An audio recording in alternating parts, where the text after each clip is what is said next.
আসসালামু আলাইকুম। বিষয়টা একটু গভীর, একটু স্পর্শকাতর। অনেকেই বলছেন জুলাই সনদ হচ্ছে একটি নতুন চুক্তির মতো, যেটা শুধু আন্দোলনের স্মারক নয়, বরং একটি নতুন রাষ্ট্রিক দৃষ্টিভঙ্গির ঘোষণা। শুধু ক্ষমতা বদলের দলিল নয়, বরং ভবিষ্যতের রাষ্ট্র কি হবে সেই দিকেই ইঙ্গিত দিচ্ছে এই সনদ। এই আলোচনায় আমরা দেখব কেন এই সনদ এত গুরুত্বপূর্ণ হলো। ৭২ সালের সংবিধান কি তাহলে বাতিল হয়ে যাবে? যারা সরকার পতনের আন্দোলনে যুক্ত ছিলেন তারা কি দায় মুক্তি পাবে এই সনদের মাধ্যমে? আওয়ামী লীগ বা বিএনপির জায়গা কোথায়? এবং ভবিষ্যতে আমাদের সংবিধান বা রাষ্ট্রের কাঠামো কেমন হতে পারে?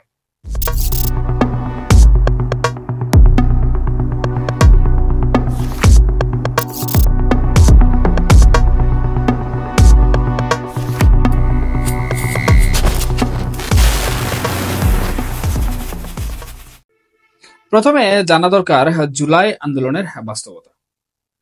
আমরা জানি গত বছর জুলাইয়ে যে আন্দোলন হয়েছে সেটা সাধারণত একটা রাজপথের বিক্ষোভ ছিল না। বাড়তে বাড়তে সেটা রূপ নেয় সরকার পতনের দিকে। শুধু ছাত্র নয়, বিভিন্ন শ্রেণী পেশার মানুষ যুক্ত হয়েছিলেন সেই আন্দোলনে, সেটা যে পন্থাই হোক। এই আন্দোলনের মাধ্যমে গড়ে ওঠে একটি নতুন রাজনৈতিক শক্তি, এনসিপি। নাহিদ ইসলাম এই আন্দোলনের অন্যতম মুখপাত্র হয়ে ওঠেন। তিনি বলছেন ৭১ সালের স্বাধীনতার ঘোষণাপত্র অনুযায়ী বাংলাদেশ গঠিত হয়নি। জুলাই সনদের মাধ্যমে সেই স্বপ্ন বাস্তবায়ন করতে হবে। তাহলে প্রশ্ন হচ্ছে, জুলাই সনদ আসলে কি? জুলাই সনদ হচ্ছে একটি রাজনৈতিক ও সাংবিধানিক ঘোষণাপত্র, যেটা মূলত ভবিষ্যতের রাষ্ট্রের কাঠামো নিয়ে কথা বলছে। নাহিদ ইসলামের ভাষায়, মুক্তিযুদ্ধের ৫৪ বছর পরও ৭১-এর স্বপ্ন বাস্তবায়িত হয়নি। আমরা জুলাই ঘোষণাপত্র তৈরি করব। সেই ঘোষণাপত্রের আলোকে বাংলাদেশের ভবিষ্যৎ রূপরেখা তৈরি হবে। মানে এটি কোনো একক দলের নির্বাচনী ইশতেহার নয়, বরং এটা হতে যাচ্ছে আন্দোলনের মধ্য দিয়ে গড়ে ওঠা একটি জাতীয় নতুন সমাজ চুক্তি। ৭২ সালের সংবিধান কি তাহলে বাতিল হয়ে যাবে? এমন প্রশ্ন কিন্তু উঠে এসেছে।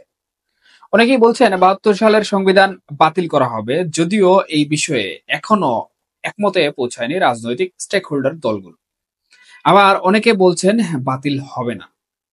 সংবিধান বাতিল না হলেও বড় ধরনের সংস্কার বা পরিবর্তনের সম্ভাবনা রয়েছে। বর্তমান সংবিধানে অনেক ধারা আছে যা রাজনৈতিক নিপীড়নের জন্য ব্যবহার হয়েছে বলে মনে করা হয়।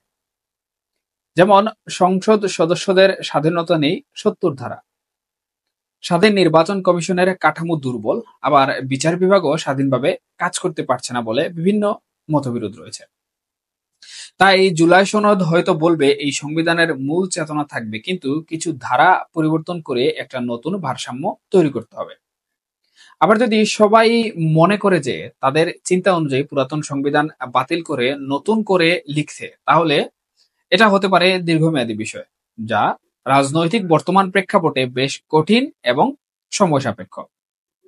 কিন্তু সনদের সবচেয়ে বড় বিষয় হচ্ছে আন্দোলনকারীদের দায়মুক্তির বিষয়টি। এখানেই সবচেয়ে স্পর্শকাতর ব্যাপার। বর্তমান সংবিধানের চোখে যদি কেউ সরকার পতন ঘটায়, সেটা রাষ্ট্রদ্রোহ অপরাধ। আর তাই জুলাই আন্দোলনের অংশগ্রহণকারীরা, বিশেষ করে যারা রাস্তায় ছিল সেই আন্দোলনের সময়, তাদের আইনি ঝুঁকি থেকেই যাচ্ছে।